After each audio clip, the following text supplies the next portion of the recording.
Okay, good evening all. Just going to be holding on a few more minutes just to let people while they enter the room. There's a few people in the waiting room at the moment.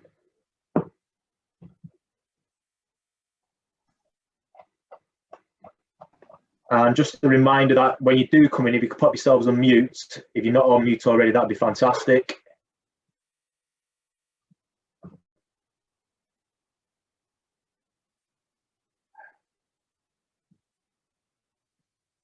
Okay, Joel, how's it looking? Yeah, thumbs up. Okay, so hopefully these moves on. So a few people are just still coming in. Okay, good evening all. So my name's Andrew Webster. I work for the club development team at British Cycling, and we're just setting up a few webinars today just so that, well, over the course of the week, just so we can kind of bring to life the way forward document that is that's coming out at the moment, just to prepare clubs for that club activity and club coaching that will start to be able to take place from the 29th of March, so a week yesterday. Just prior to us just starting, I know that there's been a few communication from British Cycling over the past 2-3 weeks since the stages were announced. So what we wanted to kind of do at the start of this is just for us to kind of understand the individuals' understandings, the club's understanding of the guidance that they've seen so far, and for us to kind of take forward how we're getting that guidance across to you as individuals following today's session. So just going to start a quick poll. So considering your role as a club volunteer, how confident do you feel about starting delivering and providing activity for club members in relation to the way forward guidance BC has provided at this point? So I'll just start a poll up. That would be 1, you're not very confident at all, and 10, you are very confident. Just a quick 30 seconds for this, and we'll just gives us an idea of where we're at so far.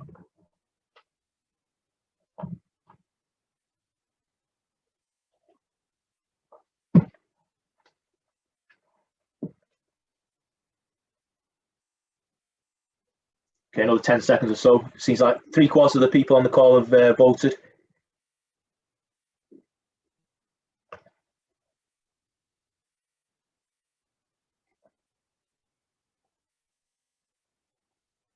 Okay, just hold it there, and hopefully you can see those results on the screen.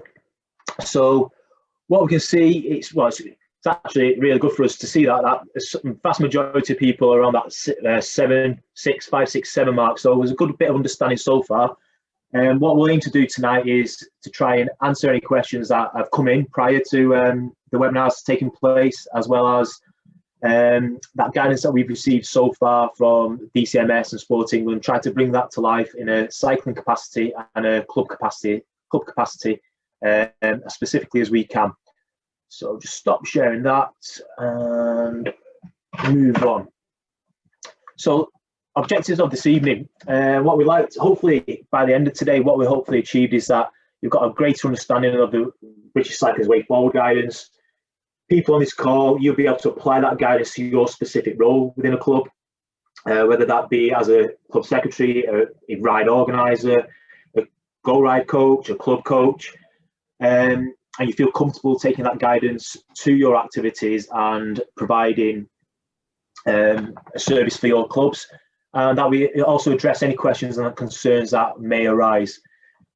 Just to make you aware, we have got a couple of my colleagues, Joel and Phil, from the club development team. They are monitoring the chat box. So if you do have a question at all or a query, if you want to type that in the chat box, they will either respond to you on that, or we will cover that either later in the presentation or in the Q&A towards the end. This evening we've also got Melissa Teasdale from the Northeast, John White from the Northwest, and Andy Akers from the from Yorkshire, who are going to just do a bit of a regional specific slide as well, just to see what, just to kind of give you a flavour of what's taking place in those regions as well.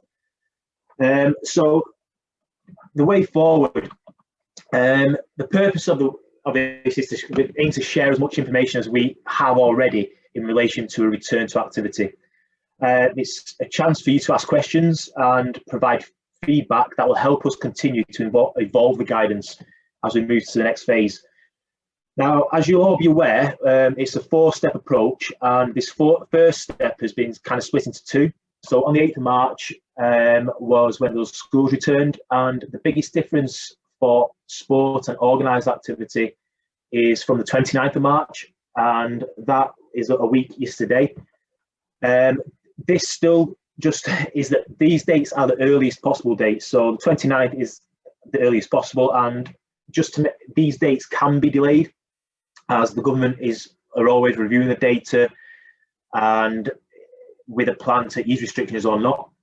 So throughout the next period, it's clear that government and Sport England is likely to let all the guidance, it does land quite late, and possibly after the easing. So things are moving continually, and it does sometimes mean that we have to make changes last minute, as well as and very quickly, to ensure our guidelines do align with what Sport England want, as well as other organisations and national governing bodies. What is a real positive for us, though, is that unlike that first lockdown, it's huge positive is that the importance of sport and physical activity has been prioritised by the government and as a sector. We will be one of the first for restrictions to be lifted, and as such, what we know that is organised sports and activity will benefit from a number of exemptions from next Monday. This is on the basis that the guidelines that we put in place, as well as other governing bodies of sport, and those protocols that we have, will minimise the transmission and manage participants within their environment. So I know there's been a lot of information just already there, but a few things around that. That means that organised sport and physical activity will be exempt from the legal gathering limits. So that legal gathering limits from the 29th is groups of 6, and organised sport and activity will be exempt from that. And it was down to ourselves to set those reasonable restrictions, and we'll talk about them in a bit further detail as we go on this evening. Social distancing measures will not apply, but what we feel at this moment is that the 1 metre plus rule is still an appropriate rule to have in place. We'll discuss that a bit further later on as well. And from the 29th of March, the stay-at-home mandate will be lifted, and people will be asked to minimise and will be lifted, and people asked to minimise journeys outside their home or local area in the first instance. There has been an exemption for this applied to organised sports, which means there is no restrictions on participants. So the coaches and volunteers, officials, and they can travel wherever they feel appropriate for those events. Overnight stays still from the 29th will not be allowed, and that will be changing as we go forward through the stages. Now, just bear with me 1 second. If we just move on briefly. So hopefully you've seen this guidance. This has been a bit of a page that we've popped up on social media streams, Facebook, Twitter, etc. You might have shared it with your clubs. Your club participants might have seen this and got excited about a few things, got a few worries about different things. And as we popped this up maybe 2-3 weeks ago, this has already evolved and changed. For instance, that final point about coaching for under 18s inside, that's slightly been changed and modified, which we'll come into a bit more detail. First thing we want to look at tonight, though, is that organised club group and lead rides and that club activity. So from the earliest on March the 29th, affiliated clubs and lead rides can resume with up to 15 riders. Now, this is a figure that we as British Cycling put in place. We thought that it's an appropriate figure to allow for further restrictions when they are eased, to be able to take them further forward. It allows for people to prepare for that competitive environment they may be moving towards. And with the guidance that we've received from government and the science about the fact that the contact is very fleeting with in a group activity outside, especially when it's not face to face, we thought that 15 riders was an appropriate maximum limit to set. Now, by no means does that mean that all group rides and group activity and club activity need to be 15 riders.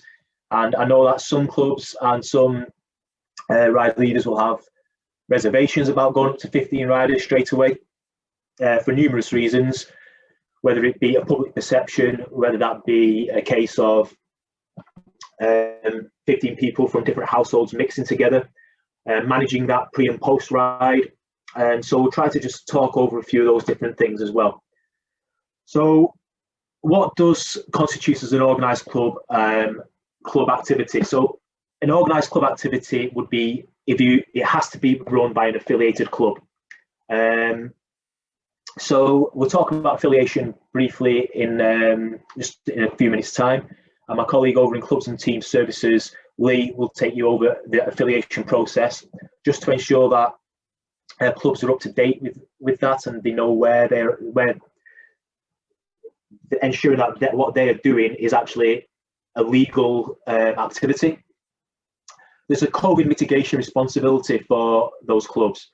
What we want to make sure is that we are trying to provide the guidance, we're trying to provide the ideas and say what the limits are. It is the club's responsibility to ensure that they apply that reasonably to their club environment. As we know, it's a different environment for different clubs.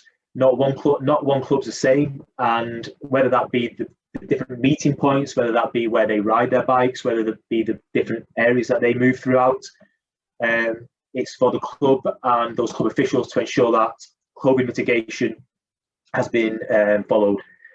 There's a test and trace system in place. So as a club, you have got the contact details for ensuring that if anyone following the ride is tested positive, you're able to ensure that other people are aware of that. Risk assessments are completed. Now, this is something that should be done anyway. It's just a case of maybe modifying them to make sure that COVID-19 mitigation responsibility has been included. There's a self-sufficiency for riders, and what we mean by that is that those riders are self-sufficient. It's a case of if there is an accident, if there is a mechanical, for instance, they will feel that they're comfortable to manage that themselves, and there's, no need for everyone to stop, and no need for everyone to get involved in ensuring that's managed. The ride management, both pre and post activity, is organised, and as well as there's an understanding from those people taking part in the ride or the club activity of what is expected of them. So it might be an example might be that you communicate out a lot of the pre-ride brief or pre-activity brief in the pre-ride information. So when someone sends up, there might be an automated email to them to say what's expected. BC systems and information. So you're following what the protocols that we put in place as British Cycling, the information that we've got out there. There's things, I know there's a query that a bit of an issue that a bit of a worry that people might have. We've mentioned about that public perception, and people maybe not fully understanding about organised activity being exempt from that groups of six currently. So we will have information on our website that you will be able to download to say this is why we're allowed to ride in a group of 15. Any further information, please contact so and so at British Cycling. Also, being in touch with local police forces to make sure that they are prepared and that they are aware that 15 cyclists riding together is 99% of the time okay. And another thing to kind of touch on is that social distancing pre and post activity or pre and post ride.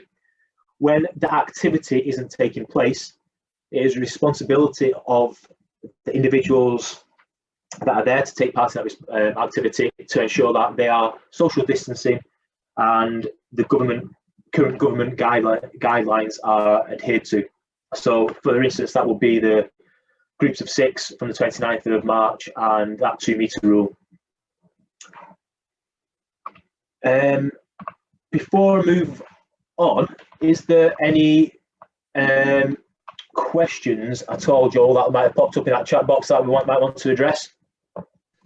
Thanks, Andy. Yeah, very quickly, well, there's 2 actually that I'll pick up on very quickly. So the first one around ride numbers. So Roy, apologies for naming it, but I'll just pick up on your question around the numbers. So the example you've given is if you've got 10 riders, 5 are BC members, 5 are not. If that falls under the club ride banner, as in an affiliated club, that would be fine. Of course, we do encourage all riders of clubs, all club members to be BC members where possible.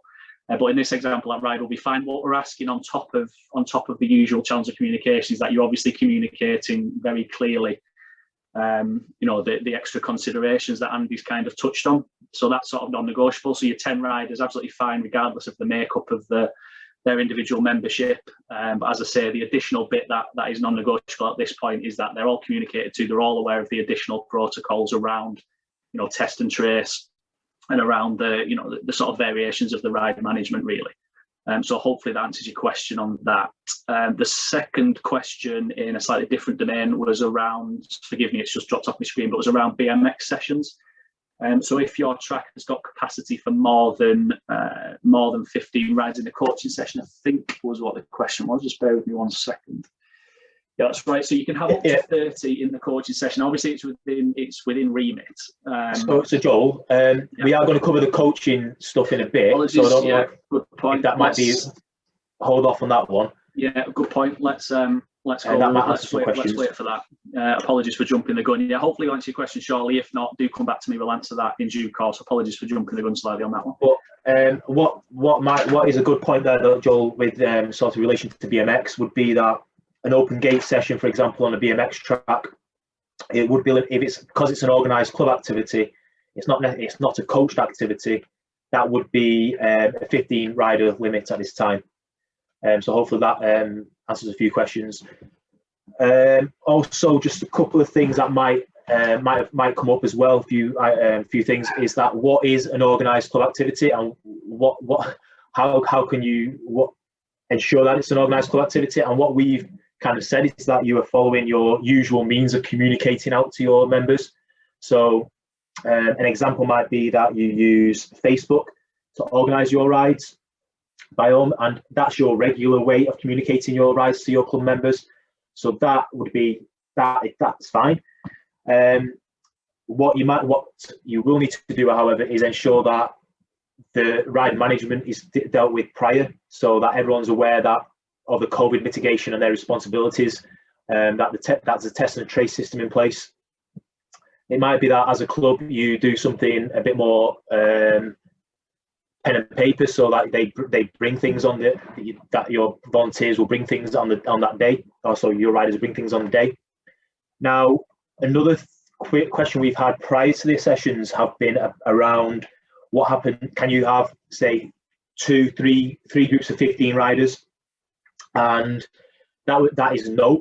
What you'd need to be doing as a club would maybe ensuring that the first, if by all means you could have 45 riders signing up to different sessions. So it might be the first group at 15 setting off at 10 o'clock, second group of 15 at 10:20, third group of 15 at 10:40. So that there is distinct difference between those groups of 15 that are going out on those rides, if it is a ride. So hopefully that's mainly around that organised club and group activity and those led rides.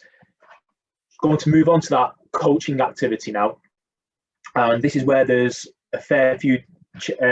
The numbers do change quite a bit here, and that's dependent on a few different things. So from the 29th of March at the earliest, as we've mentioned throughout, is the outdoor coach-led club training for all ages can now start. So that means whether it be a go ride session for youngsters in your club, whether it be a coached session for adults on a local sports circuit, whether it be a cycle speedway session at your cycle speedway track, coached sessions for all ages can now start from the 29th of March. A few considerations to take into account, though, is that the outdoor group size is unlimited, but coaches must ensure that their group size does not exceed the remit of their qualification. And coaches and leaders must conduct a risk assessment put in place to keep participants and other coaches safe. And that, again, that social distancing is pre and post session. So an example might be, if you, forgive me if I'm wrong, but I think the remit for a level 2 coach is 1 to 20. So I could have, if I was a level 2 coach, I could have 20 people within my group for my session. That 20 people would need to be away from the other 20 people, but there is no kind of maximum on that. But I hope you'd appreciate that it's a bit of to take a sensible approach as a club. I know there's some large clubs out there which could have 50, 60, 80, 100 riders turning up, especially if it's a facility club. Try to consider that, how that might look, where those people are coming from. Try to think about those, the responsibility you have as a club, and whether that's a positive, whether that's a good thing or not. A couple of different things as we move down the steps. Indoor coaching, dependent on the facilities and whether they're open. Indoor coaching for disabled activity can take place from the 29th of March, and that is with a group of 15, with it being an indoor activity. Now, under 18s, we originally thought that would take place from next Monday. That is being pushed back to April the 12th at the earliest. So indoor coaching activity for under 18s, again, 15 people per group. That hopefully at the earliest will be the April the 12th, with then moving forward to adults indoor coaching from May the 17th at the earliest. It says there 15 riders per group, and a good example of that might be for those of you that have attended a track cluster with either as a coach, a volunteer, or as a parent in the past. You'll notice that there's 15 groups of riders on the track at a time. As long as those 15 groups are separated throughout the time there, you've got 45 people within that area, but it's 15 groups, people per group, and away from other groups of riders.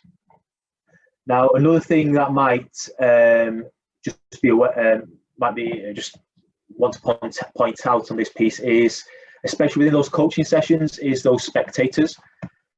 And I'm thinking very much along the lines of when there's a younger coaching activity, parents are there to drop off their youngsters as well as collect them and maybe want to watch. Now, we know there's a bit of a safeguarding issue with parents wants to ensure that they're with their youngsters, but what we're saying is that if they can, drop kids off, stay in the car, and either head elsewhere until the collection point and collection time, stay in the car, and if they must, ensure that there's social distancing in place around that activity and they're away from the coaching that's taking place. A simple thing you might be able to do would be popping a cone that parents can stay on or stand near to make sure that the distance, so that you can see that. Make sure there's no mixing of parents and carers, and but really try to pop that message across that spectators should not be in contact with each other. And that's hopefully covered a lot of the club and coaching activity. I'll just quickly jump back to Joel, who's on the chat box, to see if there's any major questions kind of popped up from that. And hopefully that's kind of answered the question regarding the BMX before. So if your track can take 30 riders, as long as you are coaching within remit and it's an outdoor track, yes, you can have that activity going forward. Thanks, Andy. Couple of bits. So the first one I'll pick up on around group sizes, coaches with essentially the coaching remit. So Phil is just going to drop in a link to the website which will break down, the remit for each qualification. So hopefully that answers that. There is a second question, just bear with me 1 second, around risk assessment. So what we expect for this, all rides should be risk assessed anyway. So what we're hoping for on top of that is there's some additional robustness around the protocols for COVID mitigation. So around test and trace, around group size, and around that ride management. In terms of a template, I think it was Andy Smith, forgive me if I got the name wrong. If you want to drop an email directly to us, or pop an email address in the chat box, and we can send out a template that we've got if you haven't already got one, and hopefully that will help you away from the session. I think that's one more that's just popped in, just around parent socially distanced groups of 6 outside. As again, I mean, they can be in groups of 6 outside, and they can be socially distanced. However, what we'd encourage there is that there's no real spectators if possible. So I think Andy has touched on it already. If we can encourage parents to kind of be dispersed from the area, really, if possible. And that's what we're looking for. I mean, worst case scenario, if they do have to be close by, it's just encouraging that social distancing and make sure that's adhered to. Thanks, Phil. Phil's just dropped in the coaching remits link there. Keep popping your questions in. We'll keep answering on the way through. Andy, I'll pass back to you. Thank you. All right, thanks, Joel. And and moving on. Hopefully, if the slide moves. Yeah, there we go. So. Obviously, we thought we'd just pop this in just about a bit of a club health check. We're aware that it's been quite a while since all types of club activities taking place, whether that be a coaching session, club rides, open sessions of activity, and just to ensure that people are prepared again for from their club, from a club's perspective. So we're just going to cover a few things like around affiliation, insurance, and safeguarding. There might be a few questions around first aid, especially from the coaching perspective, and we'll try and answer them as well. And just a brief one about communicating to club members. We've kind of mentioned it in the previous slides around ensuring riders are briefed pre-ride. It would be best practice to ensure that everyone understands what's expected of them when they turn up to a ride at the meeting point, when they turn up to a facility, what's expected of parents, how they might be signing on for their youngster. Things might be changing. If you want to communicate out, to maybe have a look on the British Cycling website at our guidance, to have a look on the Sport England website for activity. So yeah, just ensure that you're getting in touch with those club members to update them on the guidance as you see fit.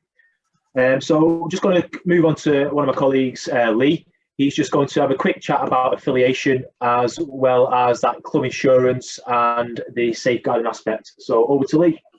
Cheers, Andy. Hello, everyone. So in regards to affiliation, I think most clubs will be affiliated by now, but just in case anyone's kind of hellfire with everything going on, just a brief,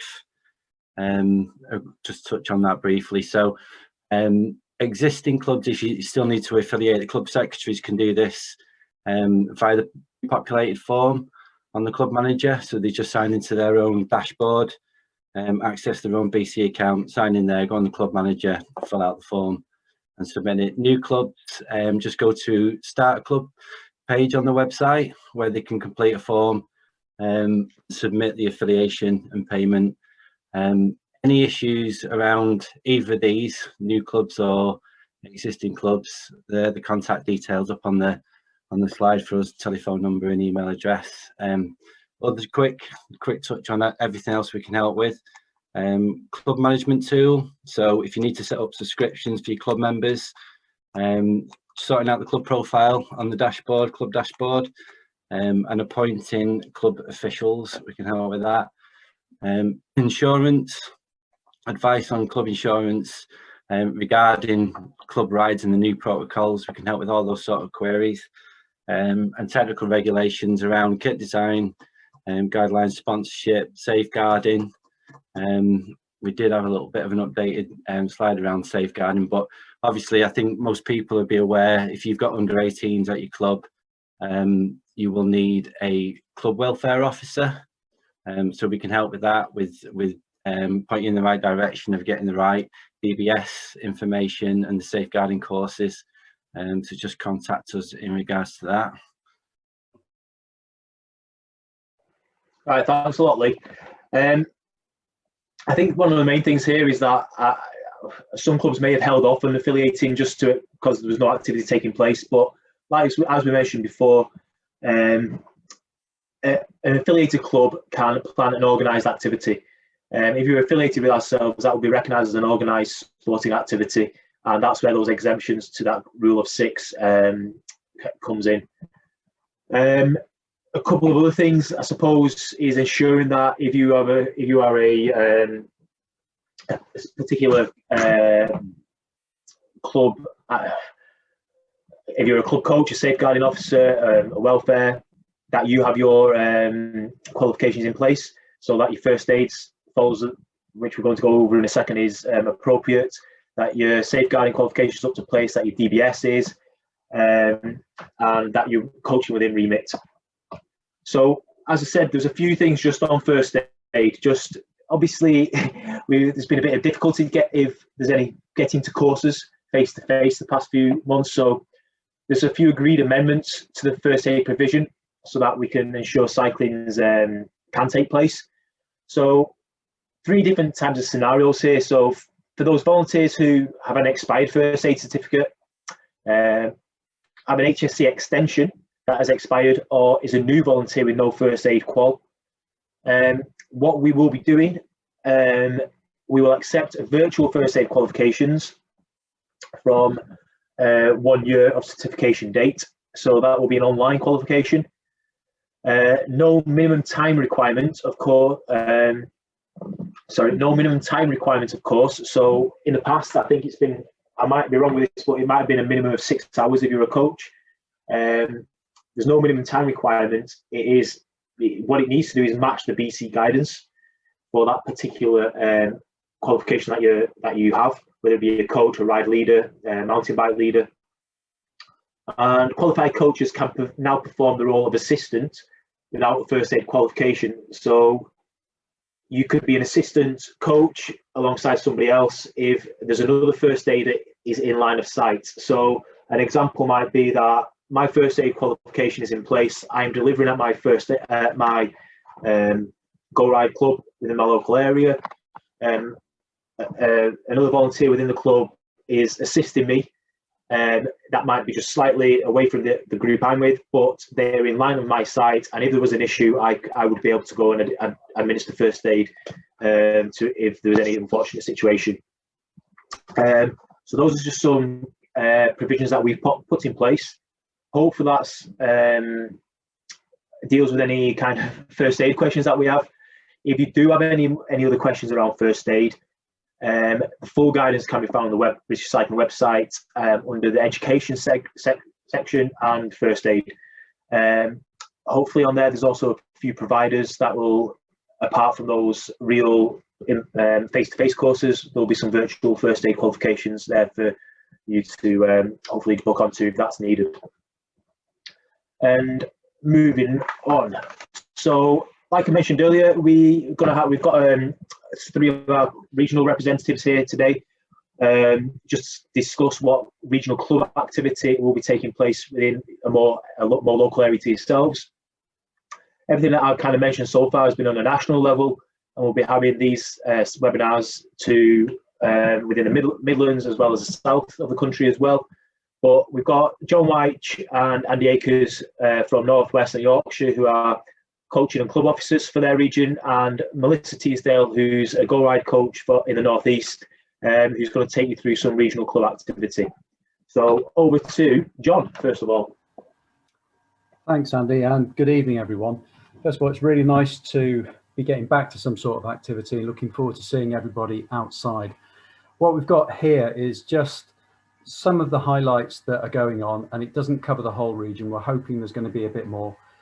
For example, further north in the northwest around Saltaire and Carlisle, we're hoping to get something sorted out then. But from the 13th of April, we're going to be having the Tuesday night track development centres. And we want to put some emphasis on the track because obviously riders haven't had much track time and they will be allowed to go out for the rest of the year. So we're going to be doing track development centres rather than the circuit development centres. On the Thursday night, we're going to continue with the successful Tameside Go Race, Go Ride series of races that we did around October, November last year. And those are going to be really simple, really easy races that you have to pre-enter. And the idea is that you'll have lots of short races. We'll be allowed to do more than 15 minutes, so we could be doing 30-minute races. And the idea is that it's like a race, but there's no points, there's no prizes, it's just practice, but it's like a real race simulation. Tuesday nights, we've also got Tameside booked, and from the 6th of April, we're going to start running some, we're going to call them ready to race coaching sessions. Obviously, everybody's going to be a little bit rusty. We won't have ridden together, we won't have trained together. So we're going to be simulating what we can outside there. So getting people used to cornering in a group, used to accelerating, braking in a group. Also, from the first Saturday of April, we're going to be restarting the disability hubs again at Tameside. So we're looking forward to doing that. Other things, tomorrow evening, quick plug for Andy Akers and myself, we're doing a virtual CAYV Cycling Award for Young Volunteers. If you haven't signed up for that already, there is still time. Drop Andy or myself an email and we'll get you on that. It's only going to be 2 hours maximum, and that's all the information you need to go out and do your volunteering and become a cycling volunteer for us. During the holidays, sorry, this one, we're going to be doing some mountain bike coaching as well. This is in conjunction with the Northwest Board. We're trying to get mountain biking to fit better what people want. And an element of that is fun and skills and social sides of things. So we will be running them at various different locations. We're looking at Lee Quarry, Clayton Vale near Manchester, Healy Nab, Rivington, north of Bolton, and around Delamere Forest.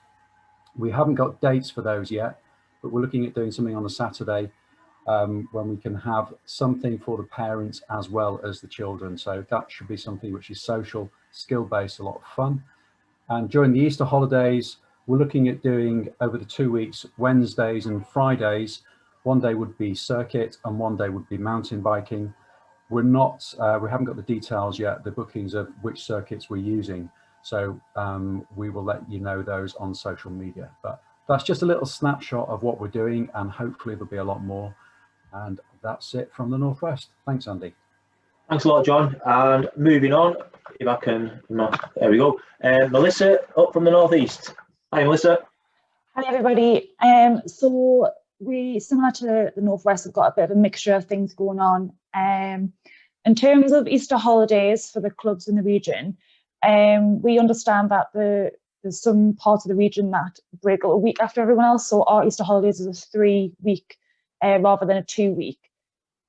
So we've got our under 12s road holiday camp, which will be at Millsborough, and the other 2 weeks will be probably based up in the north in Newcastle, but locations due to facilities haven't been confirmed yet. But like most things, our Facebook page is the place to be, kind of find out where all the links and stuff are. Adam Brooks is going to be running 2 adults return to racing coaching sessions. These are going to be on a Saturday morning with dates to be confirmed.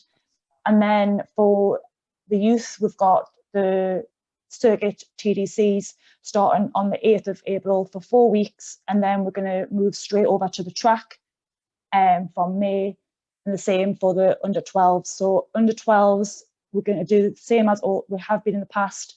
Newcastle at the beginning of the week and Millsborough on the Thursday, just before the TDCs. Again, that will be a 4-week block, with us then moving to the track for 4 weeks, just to give everyone a bit of a goal. Obviously for the track, that will just be at Millsborough, not in Newcastle. But all that information and links for sessions and holiday clubs stuff will be on the Facebook page by the end of the week. In terms of club support, Andy Cosgrove is running a return to racing webinar tomorrow night. So for clubs that are interested in running events themselves for both seniors and juniors, you can either email him direct, or if you want to just message our Facebook page, we can send you the information, and that's tomorrow night.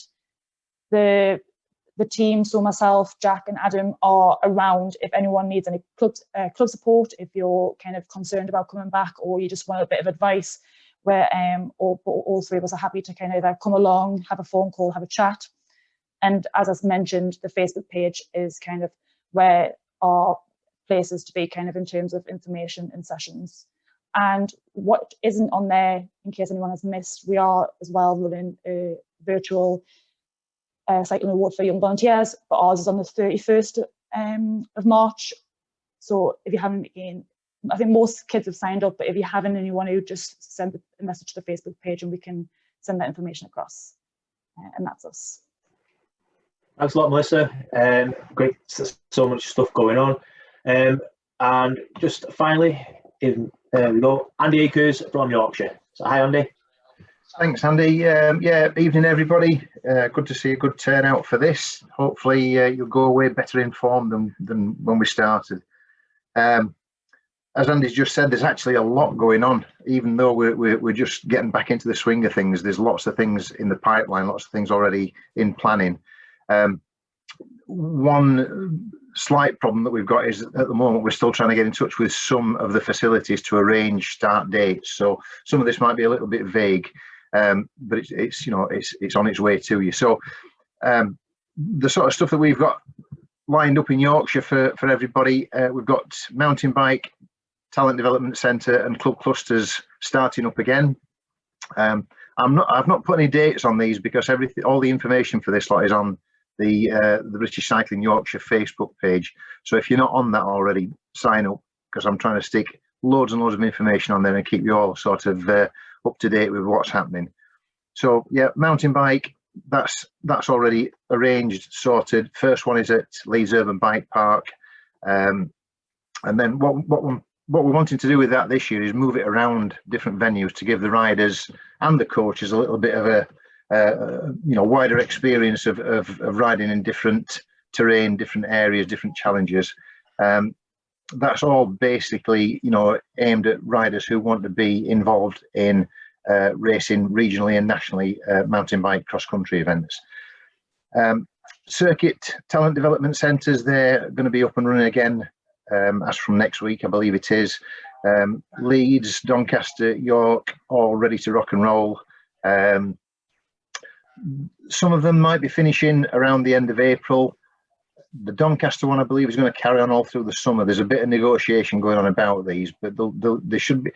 Even if the talent development centre activity comes to an end, the facilities and the coaches involved with the facilities will probably be running something. So there will be opportunities for young riders to get involved. Track clusters at Manchester Velodrome are starting up again. You'll be pleased to hear. As was mentioned earlier, because of restrictions on numbers, we are limited to 15 riders in each of the novice, intermediate and advanced groups. So yeah, there might be some disappointed riders, unfortunately, but we can only do our best with that. They're open for entry now, and I'd suggest that if you've got riders that are interested, get signed up quickly because the places will go. The other sort of stuff that's going on, as John mentioned a few minutes ago, we've got an online cycling award for young volunteers course tomorrow evening. You're not too late to sign up if you want to. And if there's any coaches on the call or parents that might want to know a little bit more about this, you're welcome to join up, and listen in as well. As John said, that will be 2 hours. It won't be 2 hours, 10 minutes. It'll be 2 hours done and dusted, promise you. Coach education courses, obviously they've been a little bit hard to come by for obvious reasons. What I would say about those is if you've got specific requirements for your club, please get in touch with me, and together we'll try and arrange courses to suit people in venues that are accessible, etc. Just to follow on about coaching, if anybody is interested in getting involved with the mountain bike or the circuit or the track clusters and talent development centres. Even if you haven't got the discipline specific qualification, if you're interested and you want to come and have a look and gain some experience, you're more than welcome. And again, please get in touch with me. My email's on the bottom of that slide there. And as I mentioned, everything is pretty much going through the British Cycling Yorkshire Facebook page. And that's it from me. Thank you. Thanks a lot, Andy, and thanks Melissa and John as well. Just to finish off sort of regional piece there, just to make you aware that the recording of this session as well as the slide deck will be going out. We'll also follow up with a bit of a question sheet that you can just fill in any questions that you might have, so you can send them off to the relevant individuals. Moving on, oops, and that sort of takes us to any questions and answers. So Joel and Phil have been monitoring the chat. Is there any? We'll try and direct these questions to the appropriate person. So if there's a regional question, we'll try and fire them to the appropriate region. I'll try and answer a few of it if I can, as well as hopefully Joel and Phil if they've got any anything to add. So yeah, fire away, chaps. Thanks, Andy. No, thanks to John. John's jumped the gun expertly there and popped in a question around the some of the regional delivery, which is absolutely fine. Second question popped up just around young volunteers. So if they're part of the CAYD programme and they are logging hours. As we continue to deal with. Absolutely fine to log hours in the usual manner. There is an obvious delay on sending out of rewards whilst we kind of await what the phased return will look like in terms of going back into the National Cycling Centre. But I do encourage you to complete the logs. If you want to email them to that picture of them is fine. If you want to email them to the email address that I popped in the chat, I'll pop it in again just as a reminder. That's absolutely fine. As I say, I just apologise if there will be a delay on sending out of rewards. Obviously, we can't access them at the National Cycling Centre. Hopefully that answers that question.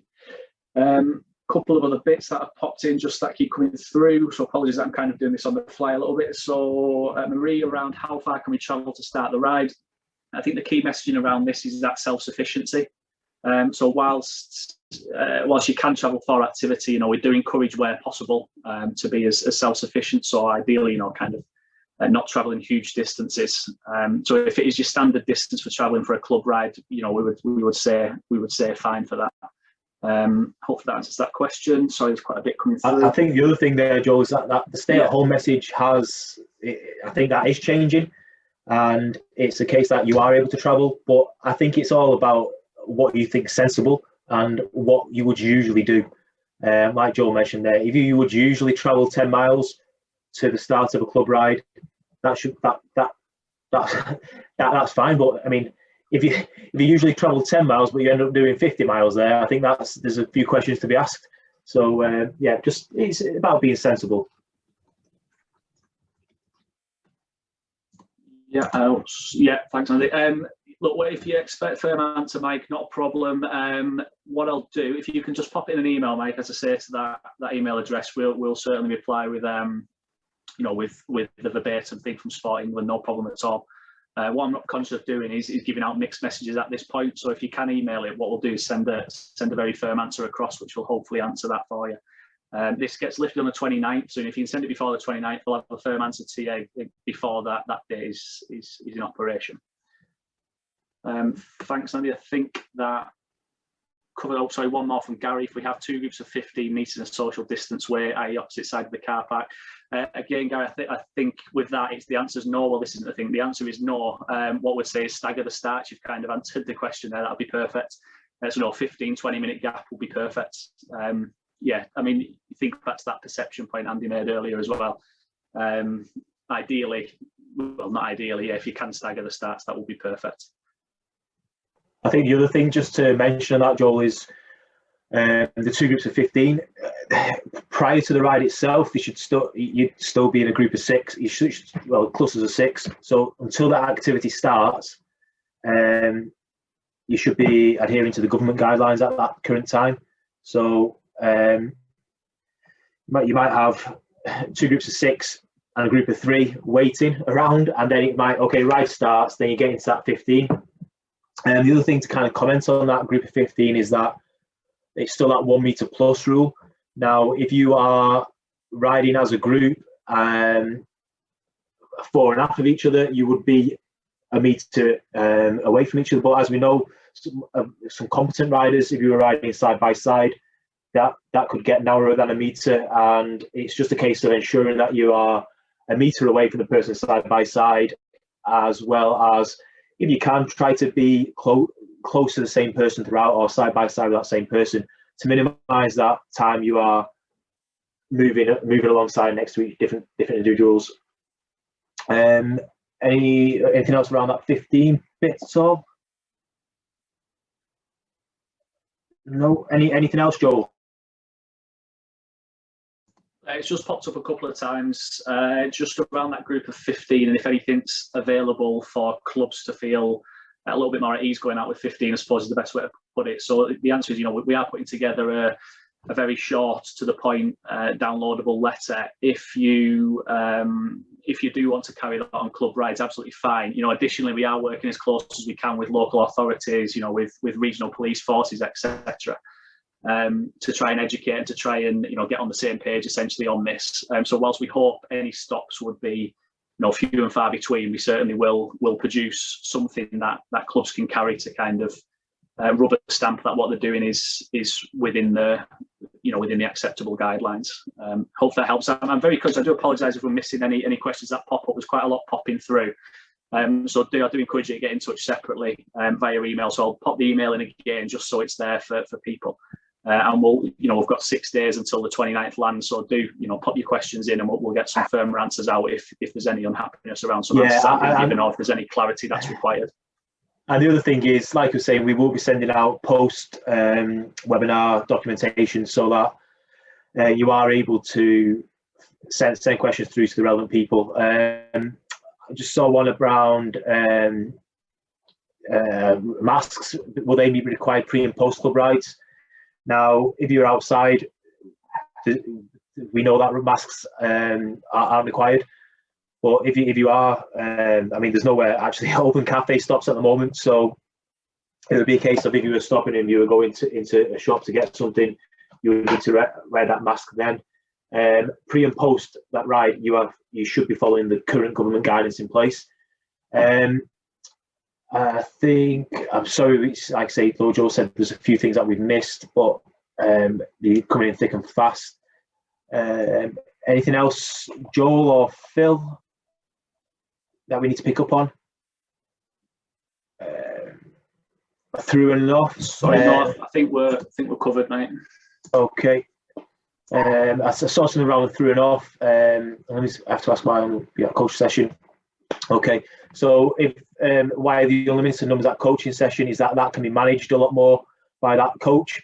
So if I was coaching a session and there was 18 within my group, and we were doing cornering, for example, within a group, I could set them off in 3 groups of 6 at a time and ensure that those groups of 6 are separated, so there's not 18 people riding at one point. You can very much decide how that coaching activity takes place, where on the public highway there's a bit more I suppose responding to the situation at hand.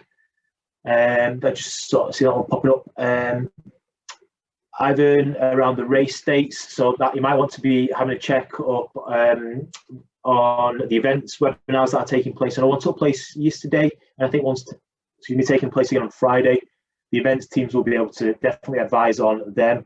But as I'm currently aware, but someone jump in if I'm wrong, they do regional racing can start again in a form. I'm not too sure what that is from the 29th. Is anyone want to correct me if I'm wrong? I think it's 12th, Andy. 12th. Okay, yeah. Cheers, Lee. Thank you. Sorry about that. 15 riders need to be the same club. Let's see. After. Okay. I think that's it for now. Unless you've seen anything else coming in. Yeah. Okay. So it's good to see that people are thinking about how not going to that 15 straight away. So I know Seacroft Wheeler's there talking about groups of 8 for 3 weeks and then try to increase it gradually to see how it's going. And yeah, by all means, take that a cautious approach. I know that's what a variety of clubs are doing. Advice regarding travel: you should spend minimum time outside your home. Okay, and what I will do is just finish the question and answer section there, because like they are coming in thick, a fair few coming in thick and fast, and we just want to make sure that we don't miss any. So what we will do is we will respond to these in the follow-up. If we haven't responded to them, by all means send an email in and send the post webinar form in. And just to finish off, hopefully we've not created more questions than we had at the start or decreased people's confidence, but following the evening session and considering your role again as a club volunteer, how confident do you now feel about restarting and delivering that activity? Club members, this just gives us a bit of a gauge as to how how the session's gone, and hopefully you do feel a bit more confident following tonight's activity or tonight's session. So if you could just answer, you've got about 30 seconds just to see how, just pop your vote on there, that'd be great.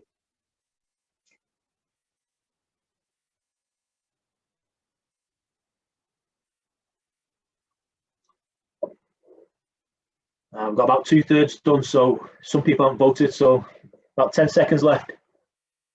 Really helps with this.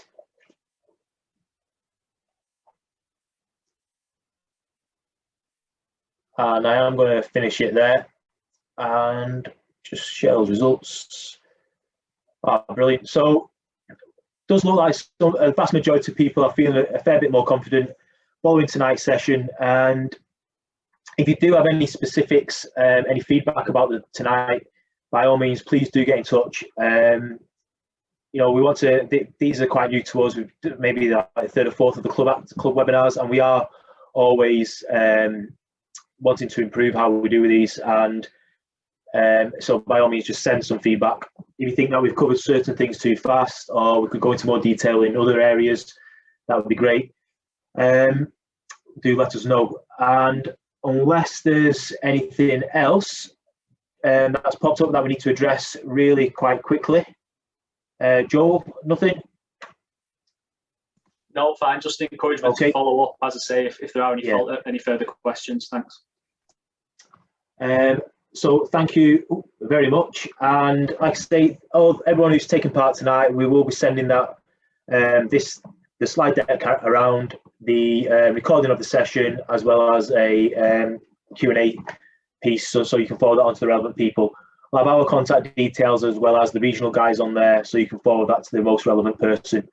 And I just want to say thank you to the regional guys that popped on the call, so Andy, John and Melissa, to our colleague in club services tonight, so Lee, as well as Joel and Phil on the chat box. Helped me out a lot by just answering some of those queries in that chat box. And yeah, so just going to say good night, and hopefully you feel a bit more confident for your club activity, club coaching sessions, and that it's really good that we can see the popularity of these, so that everyone's really looking forward to taking, starting their cycling activity again. So thank you very much, and we'll see you all soon. Thanks all. Thanks, folks. Bye. Good night.